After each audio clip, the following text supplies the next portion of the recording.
அகிலம் டிவி நேயர்களுக்கு வணக்கம். இன்றைய நாளுக்கான பிரதான செய்திகள்.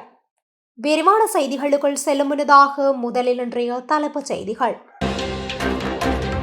இலங்கையில் வீட்டு உரிமையாளர்களுக்கு விடுக்கப்பட்டுள்ள எச்சரிக்கை. ஊழல் மோசடி குற்றச்சாட்டு மஹிந்த குடும்பத்திற்கு பிறப்பிக்கப்பட்டுள்ள உத்தரவு. ஆசிரியர் பயிற்சி கலாசாரத்தில் ஏற்படவுள்ள அதிரடி மாற்றம். உள்நாட்டு சந்தையில் மரக்கறி விலையில் அதிரடி மாற்றம். வெளியான உயர்தர பரீட்சை முடிவுகள், பல்கலைக்கழக விண்ணப்பங்கள் தொடர்பில் வெளியான அறிவிப்பு. திருகோணமலையில் தொடர்ந்து மோதி ராணுவ வீரர் உயிரிழப்பு. போராட்டத்தில் குதிக்கவுள்ள எரிபொருள் நிரப்பு நிலைய உரிமையாளர்கள். விவசாயிகளுக்கான உர விநியோகம் அரசு தரப்பு வெளியிட்ட அறிவிப்பு. எரிபொருள் நெருக்கடி, அரசாங்க ஊழியர்கள் வீட்டிலிருந்தே பணியாற்ற கோரிக்கை. அடுத்த 2-3 வாரங்களுக்குள் திட்டம் மாற்றப்படலாம், கொழும்பு மக்களுக்கு முக்கிய அறிவிப்பு. 24 மணி நேரத்தில் குறிவைத்து அளிக்கப்பட்ட ஈரானின் முக்கிய இடங்கள்.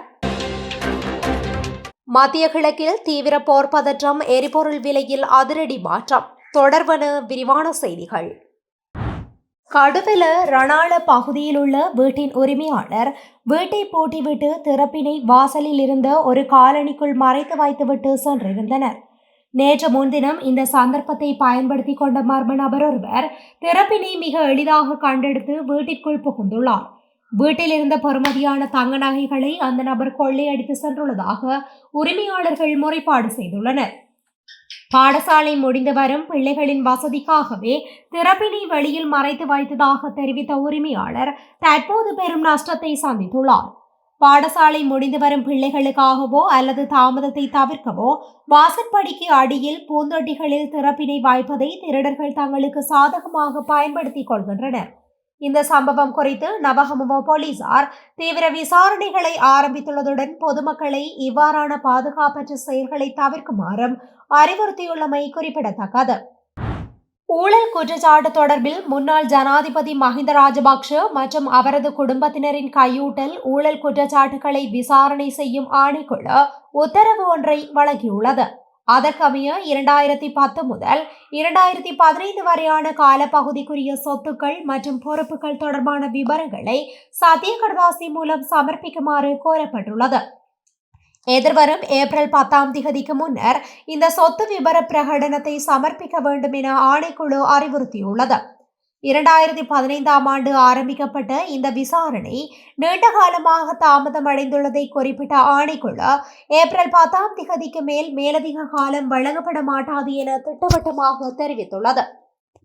மஹிந்த ராஜபக்ஷவை தவிர ஏனைய பல முக்கிய அரசியல்வாதிகளுக்கும் கடந்த வியாழக்கிழமை இவ்வாறான அறிவித்தல்கள் விடுக்கப்பட்டுள்ளன. அவர்கள் 12 நாட்களுக்குள் தமது சொத்து விவரங்களை சமர்ப்பிக்க வேண்டும். புதிய ஊழல் எதிர்ப்பு சட்டத்தின் கீழ் வழங்கப்பட்டுள்ள அதிகாரங்களை பயன்படுத்தி இந்த அறிவித்தல்கள் விடுக்கப்பட்டுள்ளன.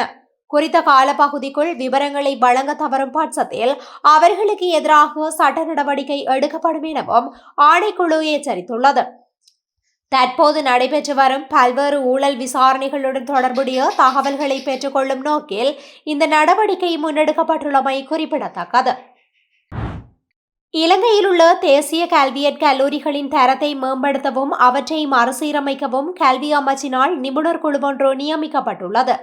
நாட்டின் கல்வி சீர்திருத்தங்களை முன்னெடுத்து செல்வதற்கு தேவையான ஆளுமை மற்றும் தலைமைத்துவ பண்புகளை கொண்ட புதிய தலைமுறை ஆசிரியர்களை உருவாக்குவதே இந்த நடவடிக்கையின் நோக்கம் என பிரதமர் ஹரணி அமரசூரிய தெரிவித்துள்ளார். இந்த புதிய குழுவிற்கு லியனகே அமரகீர்த்தி தலைமை தாங்குகின்றார். நிறுவன கட்டமைப்பு, உட்கட்டமைப்பு வசதிகள் மற்றும் மாணவர் நலன்புரி சேவைகளை மதிப்பாய்வு செய்தல் போன்ற விடயங்களை இந்த குழு ஆராயவுள்ளது. மேலும் நிர்வாகத்தை வலுப்படுத்துதல், கற்பித்தல் முறைகள் மற்றும் மதிப்பீட்டு முறைகளை நவீனமயமாக்குதல் போன்ற விடயங்களுக்கு முக்கியத்துவம் வழங்கப்படவுள்ளது. இலங்கையின் ஆரம்ப மற்றும் 2ஆம் நிலை கல்வியின் தரத்தை உயர்த்துவதற்கு முறையான ஆசிரியர் பயிற்சி மிக அவசியமாகும். அந்த வகையில் ஆசிரியர் பயிற்சி கலாசாரத்தில் ஒரு பாரிய மாற்றத்தை கொண்டு வருவதற்கான ஒரு அங்கமாகவே இந்த முயற்சி பார்க்கப்படுகின்றது.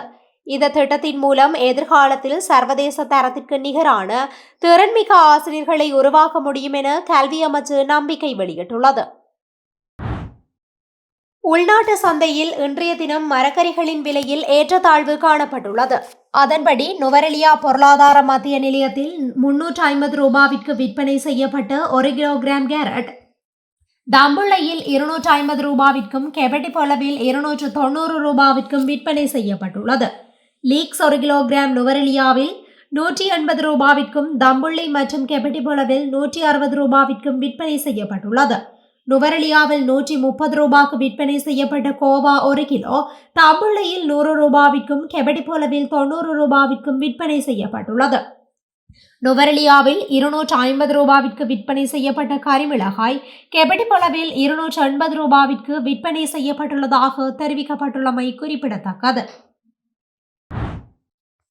உயர்தர பரீட்சை முடிவுகளை விரைவாக வெளியிடுவதற்கு பரீட்சை திணைக்களம் நடவடிக்கை எடுத்திருந்தாலும் பல்கலைக்கழகங்களுக்கு மாணவர்களை அனுமதிப்பதற்கான விண்ணப்பங்களை கோருவதற்கு பல்கலைக்கழக மானியங்கள் ஆணைக்குழு எந்த தயார் நிலையிலும் இல்லை என தெரிவிக்கப்படுகின்றது.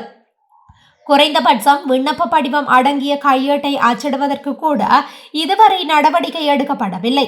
அத்தோடு அச்சிடுவதை தவிர்த்து இணையதளம் வழியாக பதிவிறக்கம் செய்யும் வசதியை வழங்குவதற்கு கூட அந்த கையேடு இதுவரை தயாரித்து முடிக்கப்படவில்லை எனவும் தெரிவிக்கப்படுகின்றது. குறித்த விடயத்தை ஆணைக்குழுவின் செய்தி தொடர்பாளர் ஒருவர் தெரிவித்துள்ளார். கையேடு தயாரித்து முடிக்கப்பட்டிருந்தால் பரீட்சை முடிவுகள் வெளியான உடனேயே அதனை ஆணைக்குழுவின் இணையதளத்தில் பதிவேற்றியிருக்க முடியும் என அவர் குறிப்பிட்டுள்ளார். விண்ணப்பங்களை சமர்ப்பிப்பதற்கான அனைத்து அறிவுறுத்தல்கள் மற்றும் பல்கலைக்கழகங்களின் ஒவ்வொரு பீடத்திற்கும் அனுமதிக்கப்படும் மாணவர்களின் எண்ணிக்கை குறித்த அனைத்து விடயங்களும் இந்த கையேட்டிலேயே இடம்பெறுகின்றன. ஏனைய ஆண்டுகளைப் போலவே இம்முறையும் முடிவுகள் வெளியிடப்படும் திகதிகளை பரீட்சை திணைக்களம் மானியங்கள் ஆணைக்குழுவிற்கு அறிவித்திருந்தது. இருப்பினும் விண்ணப்பங்களை கோர முடியாமல் போன இந்த நிலைமைக்கு நிர்வாகத்தில் நிலவும் கடும் மந்தகதியே காரணம் என்றும் தெரிவிக்கப்படுகின்றது. முடிவுகள் வெளியான மறுநாளிலிருந்து விண்ணப்பங்களை கோருவதே இதற்கு முன்னர் தொடர்ச்சியாக பின்பற்றப்பட்டு வந்த நடைமுறையாகும். இணையதளம் வழியாக விண்ணப்பங்களை பதிவிறக்கம் செய்து வசதியை வழங்குவது குறித்த கடந்த நாட்களில் கலந்துரையாடல்கள் நடத்தப்பட்ட போதிலும் சில பகுதிகளில் நிலவும் வசதி குறைபாடுகள் காரணமாக அந்த பகுதி மாணவர்களுக்கு அநீதி ஏற்படும் என்ற அடிப்படையில் கையேட்டை அச்சிட்டு விநியோகிக்க தீர்மானிக்கப்பட்டது. கடந்த காலங்களில் கையேட்டை அச்சிட்டு பெறுவதில் தாமதம் ஏற்பட்ட சந்தர்ப்பங்களில் இணையதளம் வழியாக பதிவிறக்கம் செய்யும் வசதியை வழங்க ஆணைக்குழு நடவடிக்கை எடுத்திருந்தமையும் குறிப்பிடத்தக்கது. திருகோணமலையில் தொடருந்து விபத்தில் சிக்கி ராணுவ வீரர் ஒருவர் சம்பவ இடத்திலேயே உயிரிழந்துள்ளார். கந்தளாய் வென்ராசன்புர பகுதியில் நேற்றிரவு இந்த விபத்து இடம்பெற்றுள்ளது. உயிரிழந்தவர் வென்ராசன்புர பகுதியை சேர்ந்த பாதுகாப்பு படையில் பணியாற்றி வந்த 40 வயதுடைய ஐஆர் அசங்க என்ற நபர் என அடையாளம் காணப்படுவதாக கந்தளாய் காவல்துறையினர் தெரிவித்துள்ளனர். குறித்த விபத்து சம்பவம் தொடர்பில் மேலும் தெரிய வருகையில் நேற்றிரவு குறித்த நபர் தண்டவாளத்தில் நடந்து சென்று கொண்டிருந்த போது திருகோணமலையில் இருந்து கொழும்பு நோக்கி பயணித்த தொடருந்துடன் மோதி உயிரிழந்துள்ளார். இந்த நிலையில் உயிரிழந்தவரின் சடலம் பிரேத பரிசோதனைக்காக கந்தளாய் வைத்தியசாலைக்கு கொண்டு செல்லப்பட்டுள்ளதாக தெரிவிக்கப்படுகின்றது. விபத்து தொடர்பான மேலதிக விசாரணைகளை கந்தளாய் குற்றப்புலனாய்வு துறையினர் முன்னெடுத்து வருகின்றமை குறிப்பிடத்தக்கது. இலங்கை பெட்ரோலிய கூட்டுத்தாபனத்திற்கு முன்பாக அமைதி போராட்டம் ஒன்று முன்னெடுக்கப்படவுள்ளது. எரிபொருள் நிரப்பு நிலைய உரிமையாளர்கள் குறித்த போராட்டத்தை முன்னெடுக்கவுள்ளனர். இந்த நிலையில் நாளை காலை 9:30 மணி முதல் குறித்த போராட்டம் முன்னெடுக்கப்படவுள்ளது. இது குறித்து எரிபொருள் விநியோகஸ்தர்கள் சங்கம் அறிவிப்பொன்றை விடுத்துள்ளது. இதில் தற்போது நடைமுறையில் உள்ள ஒற்றை இரட்டை எரிபொருள் விநியோக முறையினால் எரிபொருள் நிரப்பு நிலைய ஊழியர்கள் எதிர்கொள்ளும் பாரிய சிரமங்களே இந்த போராட்டத்துக்கு முதன்மையான காரணம் என செயற்குழு உறுப்பினர் TV சாந்தசில்வா தெரிவித்துள்ளார். இது தொடர்பில் மேலும் தெரிவித்த அவர், தற்போதைய இந்த நடைமுறை எரிபொருள் நிலைய நடத்துனர்களுக்கும் ஊழியர்களுக்கும் சொல்லனா அசௌகரியத்தை ஏற்படுத்தியுள்ளதாக வலியுறுத்தியுள்ளார். அத்தோடு எரிபொருள் விலை சூத்திரத்தின் கீழ் பெட்ரோலிய கூட்டுத்தாபனம் மற்றும் பிற நிறுவனங்களுக்கு 6% செயல்பாட்டு லாப வரம்பு கிடைப்பதாகவும் எரிபொருள் நிலைய உரிமையாளர்களுக்கு முன்னதாக 3% கமிஷன் ஒதுக்கப்பட்டிருந்ததாகவும் அவர் குறிப்பிட்டுள்ளார். இருப்பினும் பெட்ரோலிய கூட்டுத்தாபனத்தின் புதிய நிர்வாகத்தால் இந்த கமிஷன் தற்போது குறைக்கப்பட்டுள்ளதாக அவர் குற்றம் சாட்டியுள்ளார். கூடுதலாக முன்பதிவு செய்யப்பட்ட டீசல் மற்றும் பெட்ரோல் விநியோகத்தில் ஏற்படும் தொடர்ச்சியான தாமதங்கள் மற்றும் விநியோகத்தில் நிலவும் முறையற்ற தன்மைகள் காரணமாக எரிபொருள் நிலையங்களை சீராக நடத்துவது சவாலாக மாறியுள்ளதாக சில்வா சுட்டிக்காட்டியுள்ளார். இந்த போராட்டத்தின் விளைவாக எரிபொருள் விநியோகத்தில் பாதிப்புகள் ஏற்படக்கூடும் என்பதால் இது நுகர்வோர் மத்தியிலும் கவனத்தை பெற்றுள்ளமை குறிப்பிடத்தக்கது.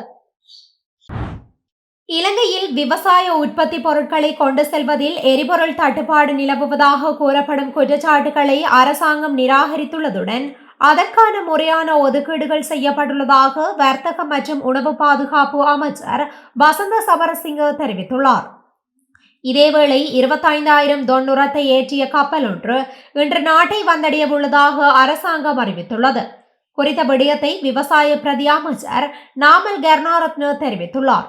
அதற்கமைய உலகளாவிய சூழ்நிலையில் உருவாகியுள்ள உரப்பிரச்சனையை அரசாங்கத்தினால் வெற்றிகரமாக முகாமைத்துவம் செய்ய முடியும் என அவர் குறிப்பிட்டுள்ளார். அத்துடன் சிறுபோகம் ஆரம்பமாகும் போது விவசாயிகளிடையே உரப்பிரச்சனை குறித்த கவலைகள் காணப்பட்ட போதிலும் அதிகளவில் சேற்று உரம் மற்றும் பண்டி உரம் கையிருப்பில் உள்ளதாக அமைச்சர் சுட்டிக்காட்டியுள்ளார். நெற்செய்கைக்கு தேவையான யூரியா உரம் தொடர்பில் சிக்கல்கள் காணப்பட்டாலும் நாட்டில் தற்போது 1,00,000 தொன் யூரியா கையிருப்பில் உள்ளதாகவும் அவர் மேலும் தெரிவித்துள்ளார். சிங்கள புத்தாண்டு பண்டிகையை முன்னிட்டு எதிர்வரும் நாட்களில் அத்தியாவசிய அரசாங்க ஊழியர்களை மட்டும் பணிக்கு அழைப்பதில் அரசாங்கம் கவனம் செலுத்தியுள்ளது. மத்திய கிழக்கில் நிலவும் தற்போதைய பதற்ற சூழலால் ஏற்பட்டுள்ள எரிபொருள் நெருக்கடி மற்றும் சவால்களுக்கு மத்தியில் அரசாங்க சேவையை தொடர நியமிக்கப்பட்ட அமைச்சரவை குழு வீட்டிலிருந்தே இணைய வழியில் பணியாற்ற அனுமதிப்பதன் மூலம் எரிபொருள் மற்றும் ஆற்றலை சேமிக்க முடிவு செய்துள்ளது. மேலும் அடுத்த 7 மற்றும் 9ஆம் திகதிகளில் பாடசாலை மட்டத்தில் விழிப்புணர்வு நிகழ்ச்சிகளை நடத்துவதற்கும் பல்கலைக்கழக கல்வி நடவடிக்கைகளை முடிந்தவரை இணைய வழியில் நடத்துவதற்கும் கவனம் செலுத்தப்பட்டுள்ளது.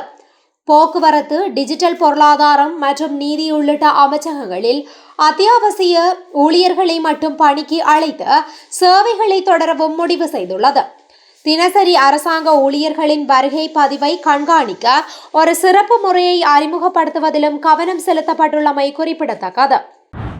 கொழும்பு மாவட்டத்தின் பாதுக்கை மற்றும் அதனை சூழவுள்ள பகுதிகளில் இன்று இரவு 8 மணி முதல் நாளை காலை 8 மணி வரை 12 மணித்தியாலங்களுக்கு நீர் விநியோகம் தடை செய்யப்படும் என தேசிய நீர்வளங்கள் மற்றும் வடிகால் அமைப்பு சபை அறிவித்துள்ளது.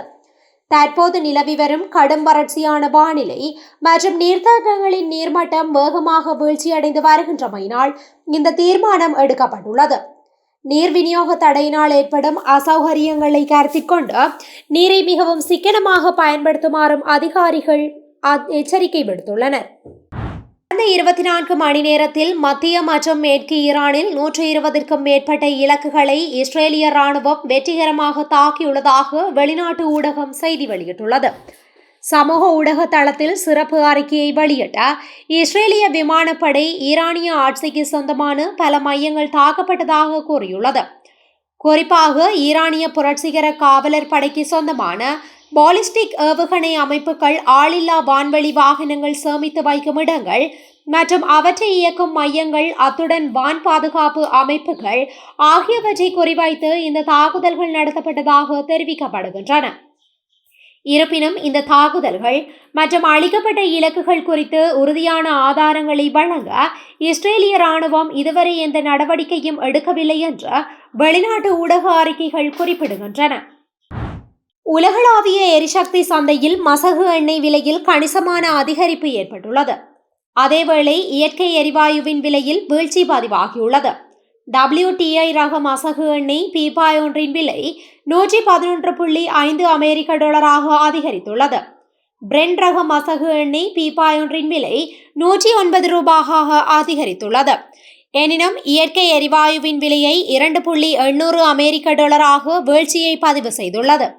மத்திய கிழக்கு பிராந்தியத்தில் நிலவி வரும் தீவிர போர் பதற்றங்களுக்கு மத்தியில் விநியோக சங்கிலியில் ஏற்படக்கூடிய தடைகள் குறித்த அச்சமே இந்த விலை அதிகரிப்புக்கு பிரதான காரணமாக கருதப்படுகின்றது. சர்வதேச சந்தையில் ஏற்பட்டுள்ள இந்த எரிசக்தி விலை மாற்றங்கள் இறக்குமதி நாடுகளின் பொருளாதாரத்தில் நேரடி தாக்கத்தை ஏற்படுத்தும் என பொருளாதார நிபுணர்கள் எச்சரித்துள்ளனர். இத்துடன் இன்றைய நாளுக்கான பிரதான செய்திகள் நிறைவடைகின்றன. தொடர்ந்தும் இதுபோன்ற செய்திகளை உடனுக்குடன் அறிந்து கொள்ள அகிலம் டிவியுடன் இணைந்திருங்கள். நன்றி, வணக்கம். அகிலம், மாற்றத்திற்கான மக்கள் குரல். இந்த வீடியோ பிடிச்சிருந்தா லைக் பண்ணுங்க, கமெண்ட் பண்ணுங்க, ஷேர் பண்ணுங்க. மறக்காம கீழே இருக்க பெல் ஐகானை கிளிக் பண்ணுங்க.